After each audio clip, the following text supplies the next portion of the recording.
So yan guys, dumating na yung pagkain namin. Nagulat ako kasi yung ano niya, yung kaldero, yung kanin namin. Yan oh, grabe. Yung sa kanya din. Ganyan pala yung ano, kaldero dito. Oh, kaldero, ayan oh. Ay, cute. Kita nyo guys? First time ko lang makakain dito sa Rico's. Ganyan pala.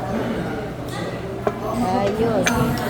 Ganda ni Moji kay yung isang kaldero ba naman yan? Tapos ayan yung migi na naman. Tapos wow, may lechon kami. Tapos, tangigi din yun? Kang tangigi. Ako. So, yun lang guys. Kakain na kami. Bye!